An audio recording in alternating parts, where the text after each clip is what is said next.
impressive performance. Let's go and check in with Raven and Soddle over at the side desk. How's it going, guys? It's going good. Going good. Been enjoying the matches. They've been quite slow, steady ones, as we imagine to be. Slow and steady. Wins the race. There you go. But yeah, we've been seeing some cool matchups. I believe we're going to be going into DocPwn versus Dog coming up soon. I think we're going to start into game number 2. And I believe, looking at the notes, that DocPwn's Rogue has been banned out and Dog's Shaman has been banned out. And so far, DocPwn took a win versus Dog on a mage-on-mage game going on. So we're going to go straight into game number 2 and check out what's going on. It looks to be a Priest from Dog versus the Druid from DocPwn. What's going on in this matchup, Sal?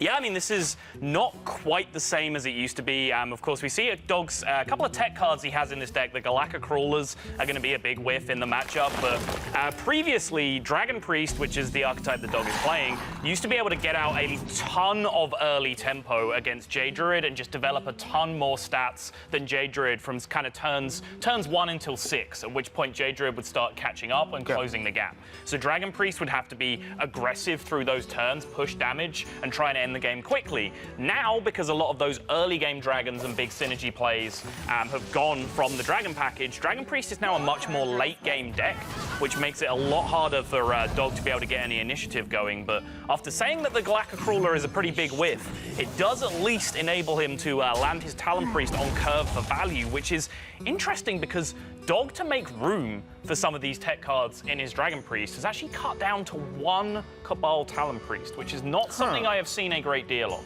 And also, as well, 1 Twilight Drake in the list as well. So definitely making some cuts for these cards. And as you mentioned, Galactic Crawler might not be the best card to just play out against versus Jade Druid, but it's something, right? You know, with the rest of the hand looking how it does, no Clerics, no Elementals either. There's actually no Elementals in the list anyway. But yeah, just having stuff to play early on to then start rocking these buffs, even Powered Shields, for example, are going to be good just to continue that pressure onto the Druid and make it awkward for the trades to happen. Dog, though, only needs 1 Twilight Drake if he's going to draw it on curve every game. Only a 4/7, but coining out the Power Word Shield is going to help him cycle a little bit more, because the rest of his hand's looking a little bit dry outside of this Twilight Drake. Yeah, Dog is playing extremely fast here, very fast player. Anyone that's familiar with watching his stream will know that. He makes snap plays. He's a kind of instinctual player, especially when he's feeling in his comfort zone. And his APM on things like choose ones, for example. I have never seen someone that can pick a Druid choose one as fast as Dog can. Yeah, it's absolutely crazy. I often just have to wait to find out which one he picked when it happens. Same with Discover. A lot of the time it's like, Discover Dog's choice. That's all he needs to do there. Now Jade Spirit coming down means that it's DocPwn's going to be able to start just stacking up these Jades and keep applying the pressure here, because we can see that outside of this Priest of the Feast, Dog doesn't really have many options in terms of either A, plowing down the board or going aggressive, or B, realistically trading with a wide board in itself. There is the Dragonfire Potion, but that's one I feel you need to hold on to a little bit longer in this matchup. Oh, for sure. I mean, you hit the sweet point, right? Right. Timing Dragonfire is all about hitting that sweet spot, because it can very, very quickly become a dead card. You can sometimes get some use out of it later on. If, say, Jade Spirits haven't been used, then you can combine it with Potion of Madness and start clearing out 6, 6, 7, 7 Jades with it using Potion. But that's a very specific scenario, so most of the time you want to be timing that Dragonfire to perfection to be clearing a board where a 5/5 Jade is the biggest target. And most importantly, as I've kept saying about this matchup, you want to be doing it while you have minions in play, so you are pushing tempo, pushing damage at the same time. Yeah, there's almost no point if you can clear a board, but then the board's empty and you pass the initiative over to the Druid. You almost may as well not bother clearing it in the first place. Right.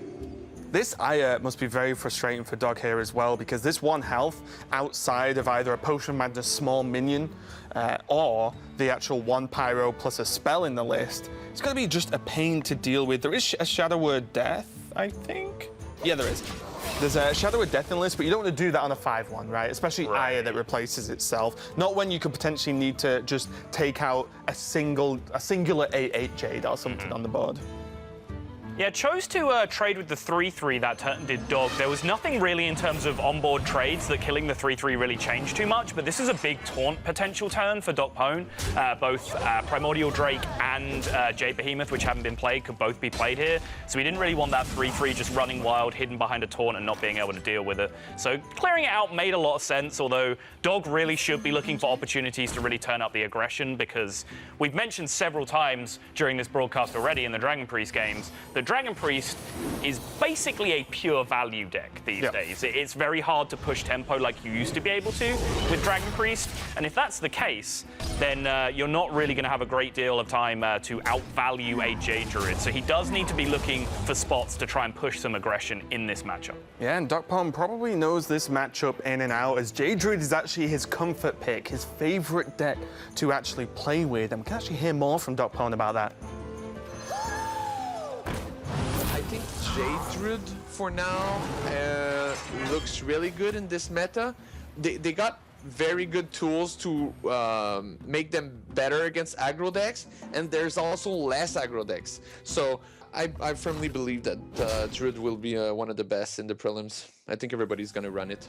Yeah, not wrong, to be honest, about the popularity of Druid just at the moment in the game across tournaments and on ladder as well. It's going to be interesting to see how he approaches this. Gadget Zan and the Jade Idol is going to help cycle, but that singular draw from Gadget Zan plus the draw from this turn are going to, I feel, make or break this matchup, to be honest. Yeah, and I said it's going to be difficult for Dog to potentially outvalue a Jade Druid, but DocPwn has been so light on card draw this game. I believe he used a Wrath for pure removal instead of cycling it. He hasn't hit a Nourish just yet, and now he's just only hitting his first Auctioneer turn right now. So this factor right here means that Dog is actually being able to outvalue DocPwn just in terms of cards in hand. They're not going to get through their deck and outvalue the Jade Druid, but he might be able to exhaust him of resources. So seeing this Auctioneer now will be a big blow to Dog's psyche, because he would have been counting on the opportunity to just run DocPwn out of stuff. Yeah, and you might think, why did DocPwn take this long over this turn, right? It's just Jade Idol or Jade Idol, but no, the shuffle first, which makes your next draw from the second Jade Idol more likely to draw another Idol, or there's just create first, see what you draw to open up more plays on the board this turn. And he did go for the shuffle first, so, you know, not too much of a surprise. I would tend to agree with that, just because if you can just play even one more Jade, it's one more minion on board that's getting quite big outside of Dragonfire range, and also one more cycle that you can just gain that turn. Yeah, I think having drawn the second Jade Idol on the turn, that it was a bit of a no-brainer, the play, because the downside of the shuffle play to increase your chances of good Auctioneer draws is that you just keep falling behind on board presence right now. You're a long way behind on this board right now. But since he drew the second Jade Idol, he was always going to be able to at least generate that 3-3. Dog nails the Ungoro pack off his Shadow Visions, and the value train is going to keep rolling here. That was not an oppressive Auctioneer turn from DocPwn, so he is down to just very few resources in hand right now. Explore Ungoro, let's go.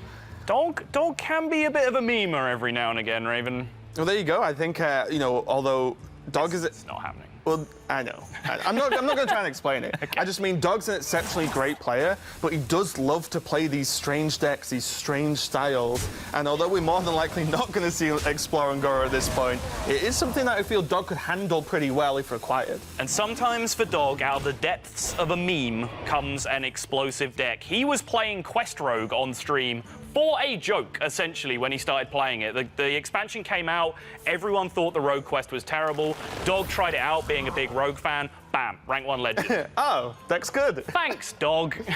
Yeah, so everyone who has, you know, been defeated by Quest Rogue many times on the ladder, that guy at the bottom's the one to blame more than likely. Now DocPwn with the Blossoms, just generating a 6-6, being able to trade away the board, but to be honest, I would just be terrified if I was him. All the options in the world for Dog, you've seen the pack open up as well, so truly, like, anything out of Ungoro can come out of this hand, and all he has to battle with it is a Feral Rage. Doc will be wanting quite a lot to draw that Nourish next turn, I feel. What is it with animals and inventing really frustrating Hearthstone decks? Dog made Quest Rogue, Green Sheep made Face Hunter. Yeah. That's all I've got. I tried really hard to think of the third one. Has played Made well. Things. Yeah. Yeah, well, I mean, animal names are cool, right? Sure. Yes. Thanks, Raven. Sideways compliment. I love it. Okay, so a lot of options for Dog here. It was a Hot Spring Guardian. Clutch Mother, not really going to be too useful. Living Mana could kind of be interesting, to be honest, because Druid doesn't really have a way to deal with it outside of a Drake. Yeah, Living Mana is a little bit weird. I'm kind of looking at it and seeing if he can potentially make a push, but having the Primordial Drake in his hand, I think this is sensible just to get this out on the board first. It's not going to have an impact in terms of clearing the Jade Druid's board at this point because the Jades are so huge. So he might as well just get it out on the board as a beat stick, and then that gives him the potential to Living Mana behind that without potential downside. Obviously, he wouldn't be jamming the Primordial Drake after his Living Mana anyway because of how Living Mana works, but still, you want it. The point I'm getting at is that he'll want to spend the mana that he has now on getting all of these decent cards out of his hand, because once he plays Living Mana, he's going to be so restricted that it then makes life difficult to continue the pressure after that point. Yeah, definitely a great ace up the sleeve to a certain extent, you know, to just get that out of a pack and have a huge board refill. But double Feral Rage for DocPwn is going to be able to clear up this Drake, protect the Jade as well. But again, that is just it for him. Whatever he draws next turn is probably just going to be all he's got for the game at this point. Dog can just slam another Drake if he really wants to. Can't do the extra 1 damage, which is going to be frustrating. Maybe. Just maybe. Nah, we're not going to see Explore and Go. Yeah, I mean, he can play the Primordial Drake and just kind of stick a 2/2 behind that to do the extra damage. He is just going to go ahead and jam the Living Mana here just for the 7 2/2s. Does go into a 4-mana play on the following turn, the way this has worked out, so he can still at least develop a couple of 2-drops, a Priest of the Feast, whatever he needs to do. That Jade Idol pickup, though, is a 7/7 drawn this turn, but DocPwn is so far behind in this situation, he's looking at Nourish into 2 Jade Idols. That's the kind of play he's wanting to hit right now. Yeah, just wants to hold some cards. But he's just going to go face. There's not much worth trading here at all for DocPwn, and I think he's just got to rely on these Jades and whatever he draws to just get him there. If this board is cleared one more time, I would say, this is going to be pretty much lights out for DocPwn here.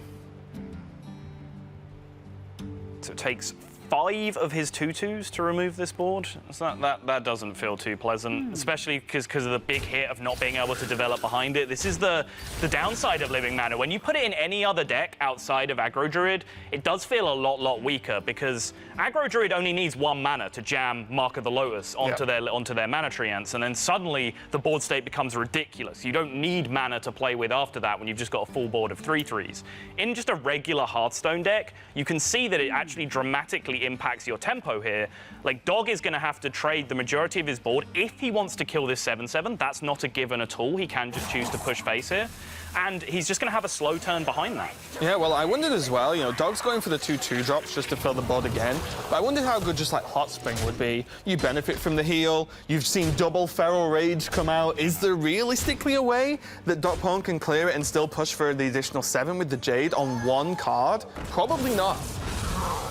It's true, and by playing a 3/2 here, he kind of incentivizes DocPwn to take the most damage off the board. If DocPwn does trade his 7/7 into a 3/2, suddenly Dog's trades are more efficient. He now gets to kill the remainder of the 7/7 with only 2 of his treants instead of the 3 that he'd have to use before.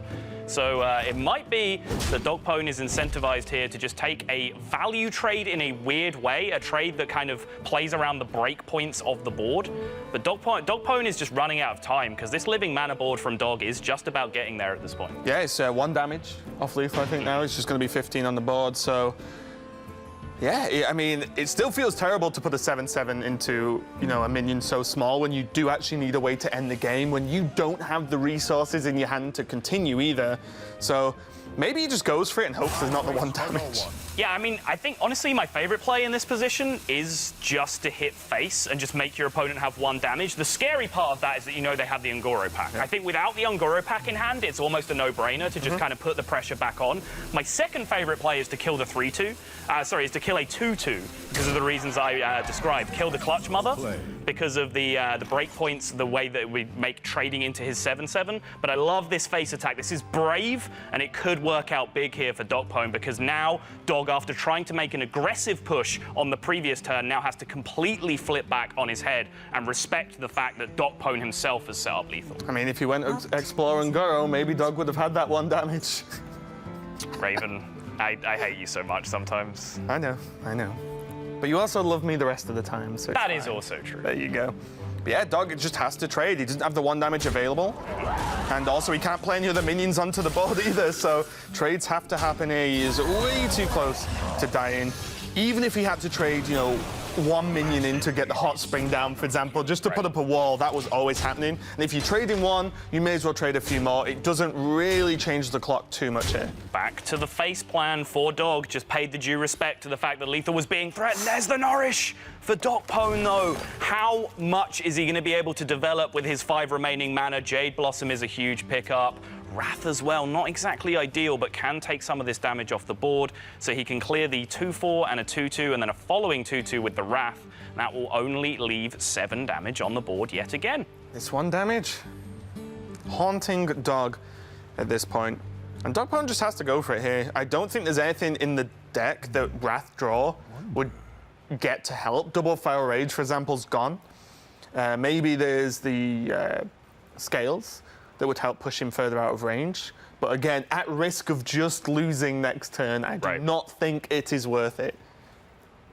Yeah, he's just considering, he's trying to find a world where maybe he can use that Auctioneer as an engine next turn, but he's just forced to react to this board state. He needs to dump his spells just to kind of stay alive in this position, so he might just end up with a stranded Auctioneer in his hand, but it just has to ask the same question as he asked on the previous turn, which is, hey, I'm representing Lethal on the board right now yet again, and now, Dog, you didn't have 1 damage last time. If you don't have it again now, you're going to have to make a defensive play and trade yet again. Yeah, and the bigger these Jades get, the harder these continued trades are going to be for Dog. Another Dragonfire Potion. So are we just going to see a just trade everything in here? And just Dragonfire this out? What does he get to develop behind that, though? Not a great deal, right? Nether Spite, dude. Yeah, Nether Spite, and then pick up a dragon that you can't play. Just have a 1-3 on board against your opponent's 1 card in hand and 1 draw, which could be 10-10s and 11-11s. You do have an additional Dragonfire worst case, though. So if you're... Against 10-10s and 11-11s? No, yeah, I didn't mean that. Against almost anything else. Okay. Which is what in a Jade Druid? That's all their minions. All their minions are 10-10s. They are eventually. I mean, Operative, Nether Spite for Operative, looking for damage. That is a swipe, but he's 1 mana off. And then if he trades, he loses the damage. He was looking for the Earthen Scales, but he wouldn't get the mana back immediately anyway if he traded. Right? He can't get the additional mana. Yeah, I mean, just like the setup for next turn. Sure, well. sure. Like, by trading, he doesn't even completely set up Lethal for next turn, even with the swipe, depending on what comes out from DocPwn here. That's great recognition from Dog, honestly. I looked at leading with the Nether Spite into the Draconid Operative, but, you know, I immediately said, okay, well, swipe doesn't work. Both Feral Rages are gone, but of course he could have hit Earthen Scales there for Lethal. That's what he went fishing for. Okay. Didn't hit it, but got the swipe to potentially end the game on the follow-up. But now this is a big, big turn coming out from DocPwn with the Auctioneer Innovate. Yep, and he has to just, I think he just has to use the swipe. This turn, I think just drawing the single card is not going to be enough. He's got to swipe face. Scales, that could just end the game now. That is so much extra stability. Dog has desperately fished for a way to set up a win condition, and if the Earthen Scales didn't end the game, Raven, the Jade Idol has. Yeah, you know, DocPwn cheating out here. 2 10-10 Jades. How? And it's called Earthen Scales. But that is just going to be too much to handle here. Now with 18 health, Galactic Crawler. There needs to be a crab that kills a Jade. That's next expansion, people. And then finally, once everyone gets really annoyed with all the crabs, a crab that eats crabs. Yeah. Oh my god. We've heard it all before, Raven. Crabception. Board is clear. Swipe, Dragonfire Potion, and the trade has kept him alive. It's fine. DocPwn has Yogg and a Dream in hand right now. Never mind. I think we probably play the 11-11 instead. That seems a bit more solid. Yeah, getting those double Jade Idols right when DocPwn got them and being able to just freely shuffle them in. Because he could have very easily been in a position where he only drew 1 of them and he needed the pressure, right? And then if he drew the second one later and thought, well, I still need the pressure, I need to play that that extra Jade as a minion, then this could have just potentially not happened. Glacial Shard. And the Stubborn Gastropod. Oh my god, the nemesis of all big minions ever. We actually talked about this earlier, and you're just gonna think, Stubborn Gastropod could like face down a Deathwing. How weird would that look? It would look slightly unusual, I agree. I mean, to be fair, it's going to be facing down a 11-11 Jade at this point. That's also pretty impressive. Glacial Shard's such a huge pickup, though, because Glyph. otherwise he was just going to have to throw his Primordial Drake into it. Now he's even got a Meteor to back this up on a following turn when he needs to deal with it. Has Dog turned the corner with the Ungoro pack? I mean, obviously, we're staring at the Yogg in hand from DocPwn, which is lethal at any given point when he wants to play it. But Dog, from his perspective, does he feel like he might find a way here? Maybe.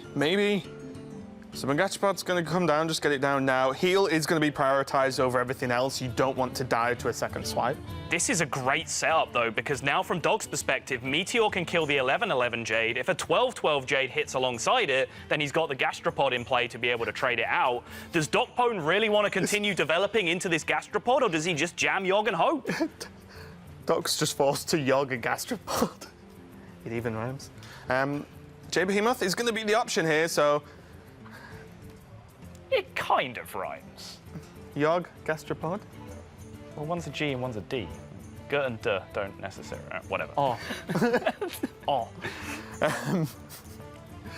Okay, well, Gastropod can clear off any of these big guys. As you said, this is just a great setup to clear the board here. Yeah. Great recognition of the spot from Dog, but from DocPwn's position, you have to sympathise because he had the entire Ungoro expansion to consider playing around in that kinda position. tough. Really, really hard to do. And people complain about Glyph. Right. It's not a whole expansion. Right. Glyph being one of the cards in Dog's hand, of course. Gonna go for it. Shadow of Deaths and Mind Controls are possibilities here. Does pick up the Mind Control. That can now be a big swing for him on a following turn. So he found an answer to the 12-12 Jade. He's found an answer to the 11-11 Jade. He now has an answer to the 13-13 in hand as well. He is somehow just sticking in there against Jade Druid. Also, as well, the more just of these just little heals that he keeps placing on himself makes Yogg less and less likely to actually hit lethal, right? I really wonder about Yogg on the previous turn. That just felt right to me. 3 minions. Because you have the backup of the Behemoth Yeah, after. 3 minions in play on the follow-up. You had like weird outs where you silenced your own frozen 11-11, like to get lethal, not just like straight up damage to face. It can draw you cards and really push you through. Like, I don't know, DocPwn just feels like his turns are just petering out here because he doesn't want to play the Yogg-Saron. Maybe fatigue is an issue for him. I don't know how low down in his deck he is at this point. But if you're I not feel like gonna if he play just it now, draws the entirety of his deck, he's got enough health to be able to use the rest of his deck to build a board presence that Dog can't beat. I mean, Dog's not exactly going to burn him down, right? Right. And the problem here is if you're not playing Yogg now on an empty board when you've got pretty much no cards in hand, when are you even playing it in the game? Are you just resigned to just not bothering? That's why I was saying the previous turn, right? Because there were 3 minions on the opposing side, which means removal spells were more likely to dodge Dog and keep it going. Playing it there on an empty board didn't feel great to me, but it just goes to show that maybe DocPwn missed his window to jam the Yogg on the previous turn. Yeah, was that Primordial Drake? It looks like it. This thing's gonna get mind controlled so hard. Also, we can see the mind control, right? So we have the caster vision, but I just feel like these are still safe turns to just drop Yogg to a large extent. The Primordial Drake's probably the minion that's probably closest to not getting dealt with this turn. But what is Doc going to draw into that's going to build on that? Obviously, you know, Jade. I don't know how many Jade Idols he has left. Like I think he's got 1. He drew 2 at the same time, then he shuffled 3 and played the second. How many Jade Idols has he drawn since then? I think it's 2. He's played 2, yeah. I think it's 2, so there's 1 more left. I think there's 1 left, I think. All right. But, wow. No mind control yet. All right, well, now we will find out whether DocPwn is concerned about fatigue or not. And it seems like the answer might be yes, because with no other possible option, he just goes ahead and jams the Yogg, and this now could be everything for DocPwn. Colin, just need a few more of those. Nope. Multi-shot does not work with only 1 target on the opposing board. Wind Fury hits the Wisp. That is a big whiff. Yogg keeps on trucking means for he can now, trade. though. Uh-oh. Rip Nourish. Oh, and that's a bad Yogg. That's the bad one.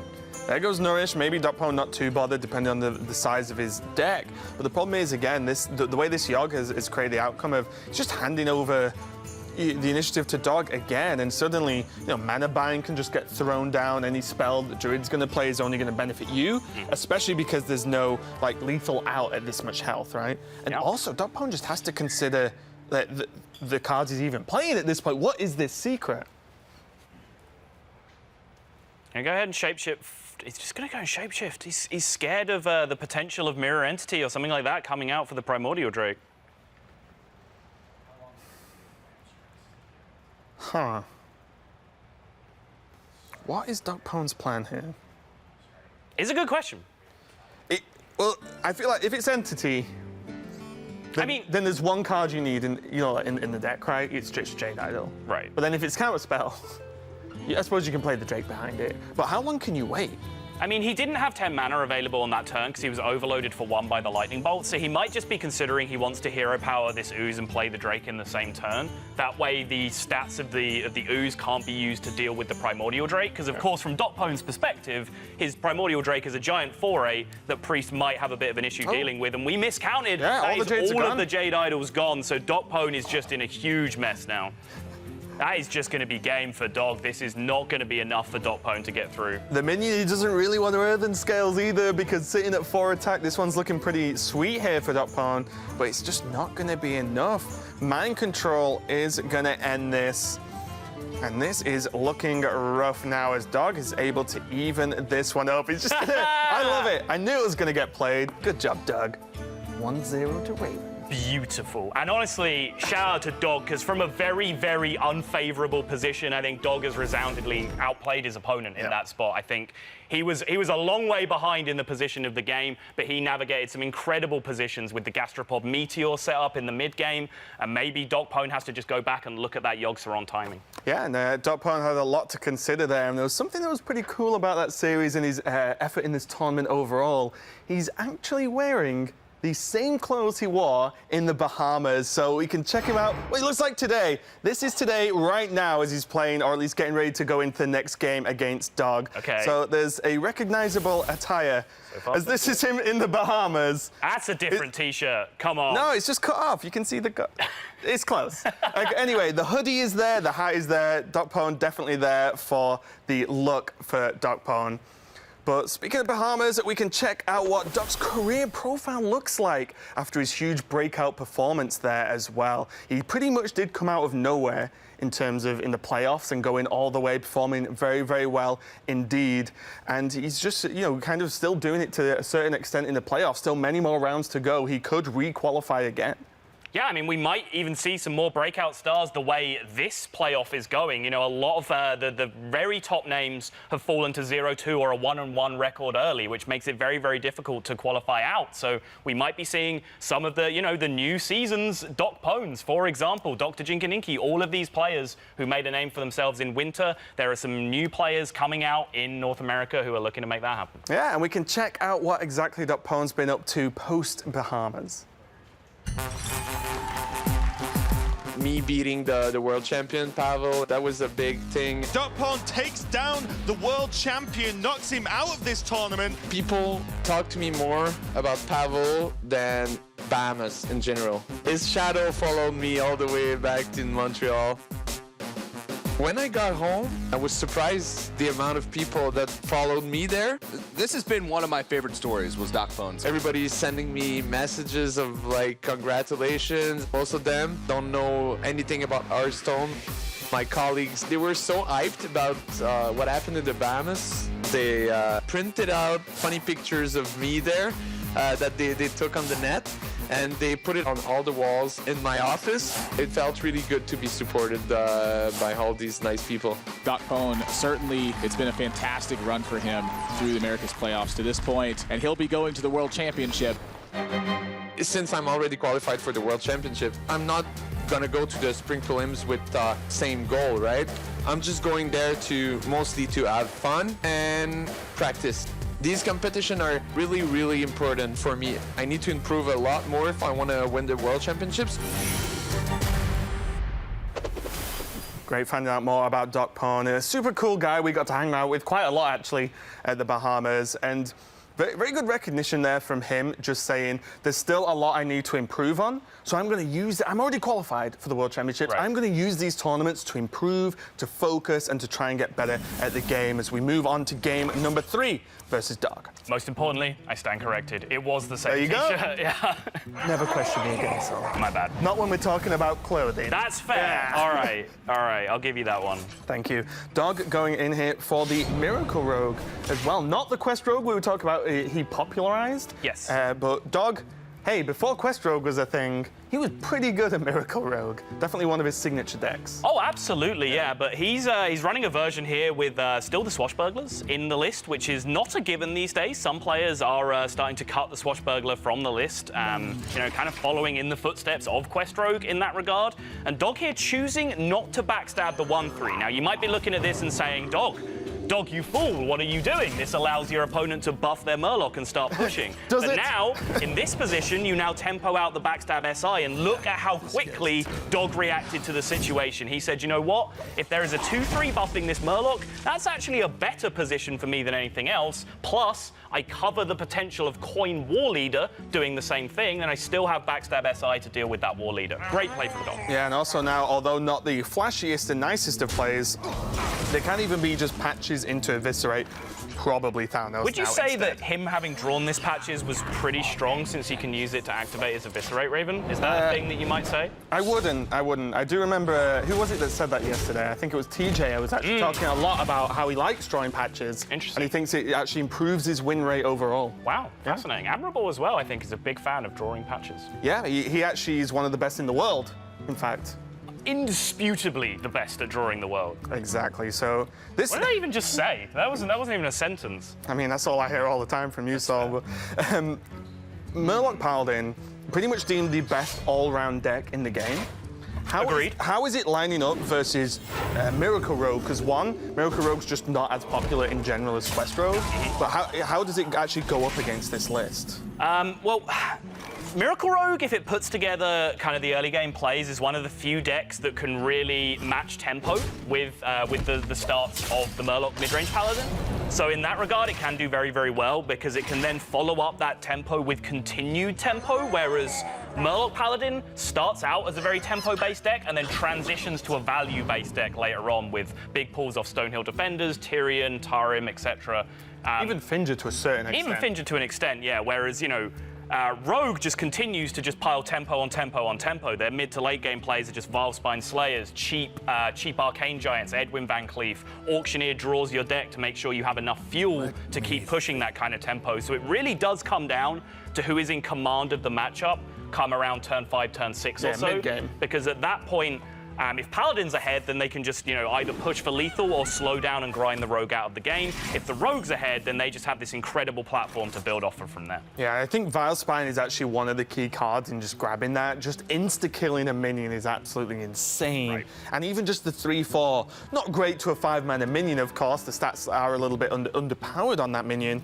But, you know, combined with the effect, even the 3-4 is going to get some great trades when your opponent's playing small minions like these Murlocs. And this is a really key turn for Dog because the backstab looks fantastic, especially to combo the Vilespine Slayer. He could use the patches to do the same thing, but crucially, and this is a big point in playing Miracle Rogue overall, it's about resource allocation. It's about, do I want to use my backstab to make a big Edwin? Do I want to use it to activate a combo effect like Vilespine Slayer? Or do I want to save it for my Gadgetzan Auctioneer?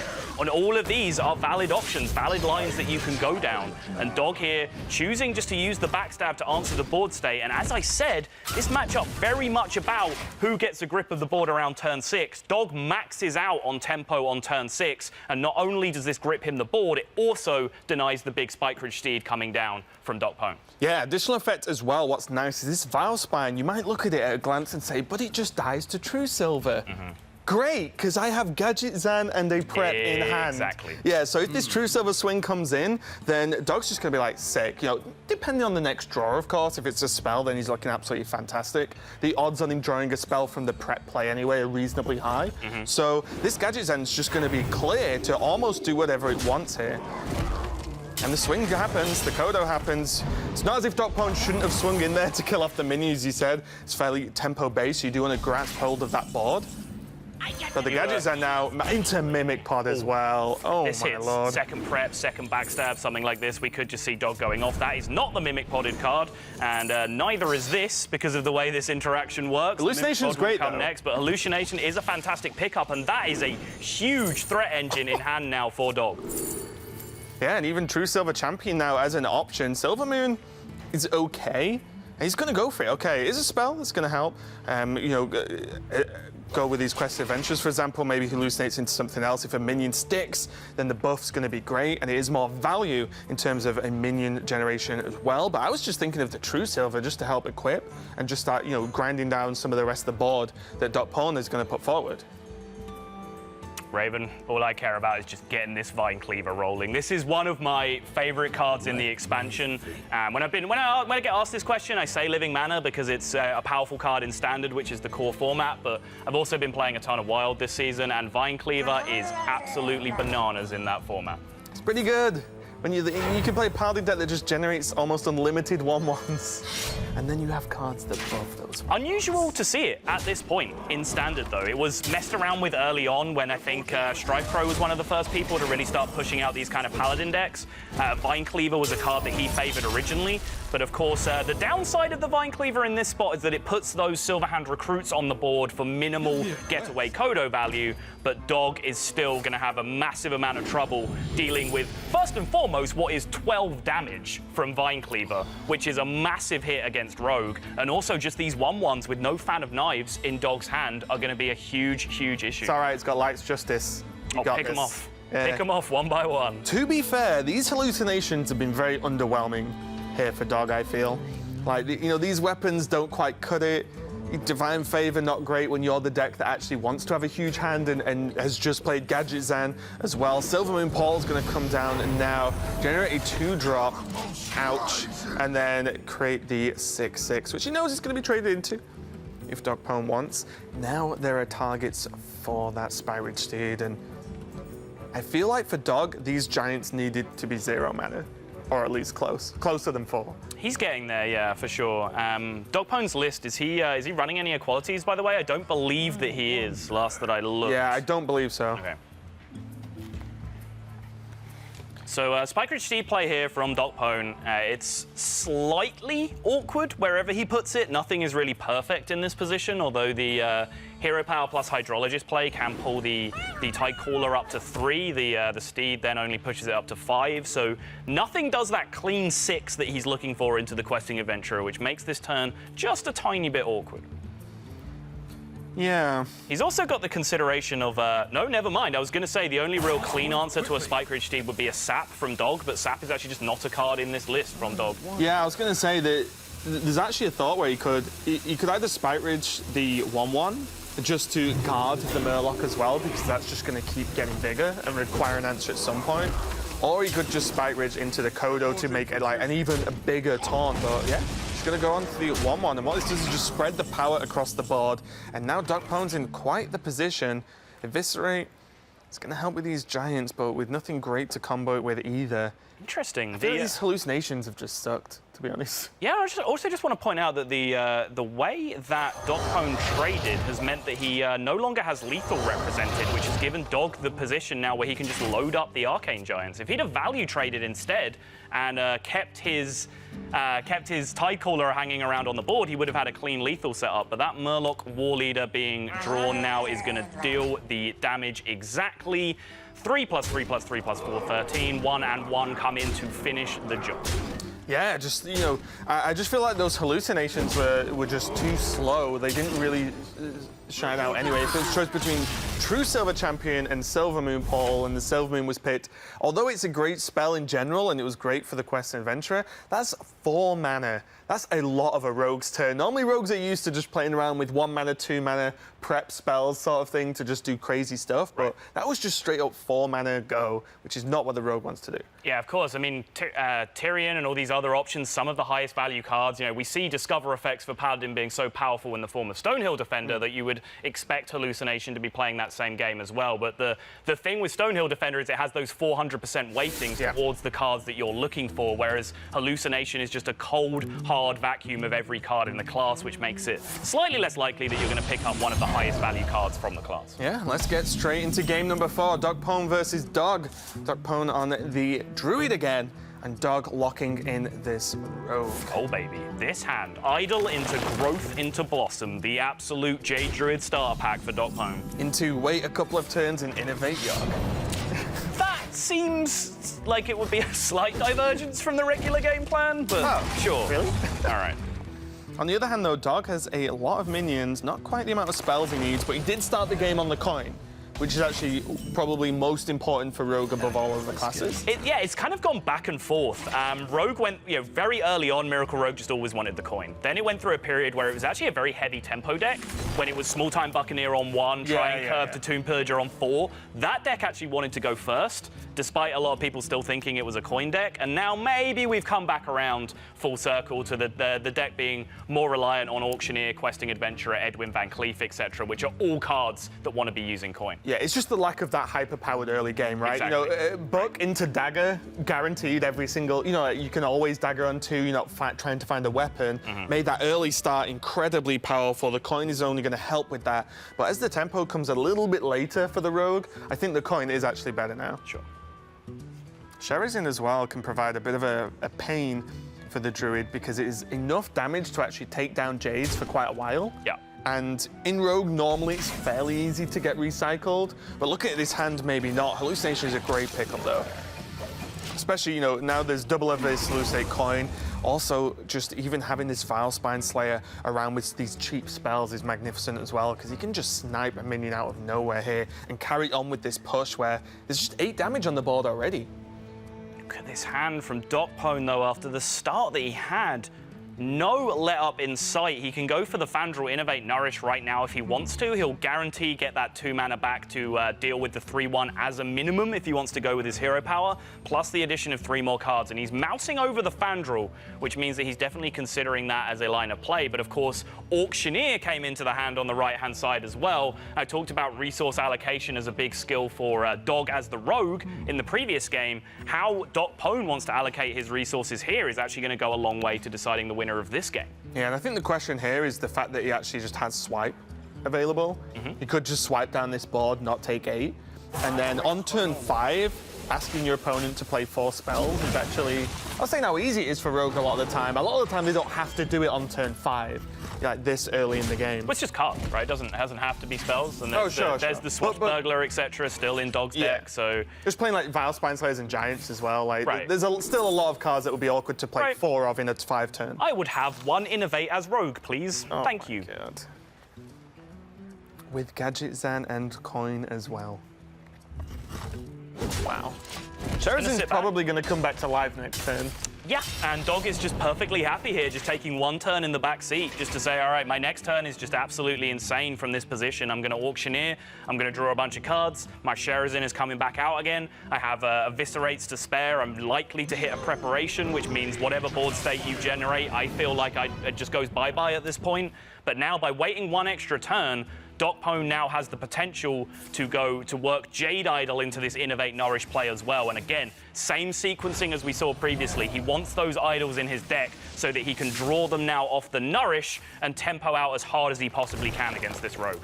Yeah, this is asking a lot from Dog here on nothing to clear out this Fandral and this 3/3. Didn't get it. Might get it next turn. He might, but he really wanted to max out on tempo there on that 1 turn, I think. Just really try and make a big oppressive board state, because just developing 1 or 2 minions a turn, that's just fish food for Rogue, right? They can pick these kind of board states apart turn by turn. Against Rogue, if you really want to give them an issue, you want to just overload on stats all in one go. Okay, Eviscerate going to be used to clear off these minions. The cheaper options, the benefit here is that Dog does have still that Vile Spine Slayer to be able to just insta-kill anything that's in his way. There goes Sherazin out of the little plant egg. Now, Razor Petals as well, looking pretty good when you have a Van Cleef on the board, in the hand, as well. Just all this cheap stuff coming in hand now for Dog. He's going to combine to either create a big Van Cleef, reduce the Arcane Giants down a significant amount, proc a Vile Spine Slayer, or all of the above at this point.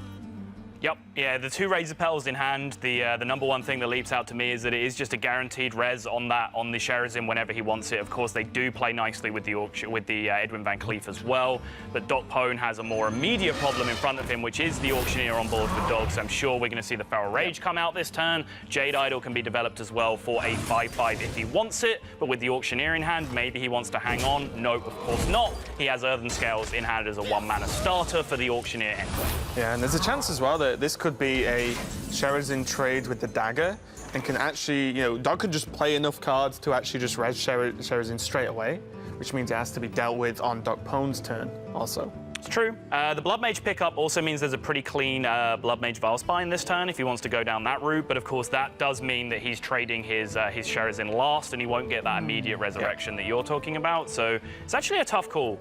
So if he goes Sherazin Dagger into the 3/6, and he can, comfortably play 4 cards this turn if he wants to, but he's going to lead out with it first here and go with the Razor Petal and Vilespine Slayer play. So he is taking his Vilespine off the board, reducing his stats just a little bit, although the Vilespine comes into play. And also, one thing that stands out to me as well is that the Vilespine will continue to get more powerful as the game goes on. Like, the minion that you kill with it will always just be gets bigger. 1 bigger than the minion you could have killed with it the turn before. Wow, and DocPwn, even with those snipes going out there, that you're still generating a huge board, and suddenly Dog on what will be, 16 health if the damage goes face this turn. Okay, it's going to trade, but still on 20 when there's just, even on 20 with just a 7/7 on the board is a little bit scary. 6/6 available now, but is this just Van Cleef time with a prep? There's the Razor Petal as well, even an Eviscerate. So if he Blood Mage, Prep, Abysses, and Razor Petals, he will have spent 3 mana and cast 3 spells this turn, which means his Arcane Giants will cost 4. Like, I'm trying to look for a way to play an insane... Every single card in your hand. Right, well, not necessarily... Let's not get that greedy, but say, like, 1 Giant and an insane Edwin this turn at the same time, but it's not looking like it's quite there for Dog this turn. Can still get a good amount of work done. The important part is, as well, if you're going to go for Van Cleef, it needs to be bigger than the 7/7. Getting the 6/6 out kind of just does little to nothing. You do have the petals as well to, chip the final point off the 7/7. But realistically, you want 10 or nothing at this point. Maybe 8's okay, but... So I imagine Petal, the 4/1 in this spot, definitely happens, and then Dog just has a decision to make about whether he wants to be using this Prep Abyss for 5, which Prep Abyss for 5 is looking pretty rosy in this position. Oh, yeah. Yeah, taking out the 3/4 with that combination instead, trading the 2/2 into the 4/1 and then dropping the Edwin behind this. So this is a huge turn for Dog, but is it going to be huge enough to stop DocPwn in his tracks? Gonna find out. Van Cleef did end up as a 12/12. And there is now, 15 power on the board, 16 with a hero power.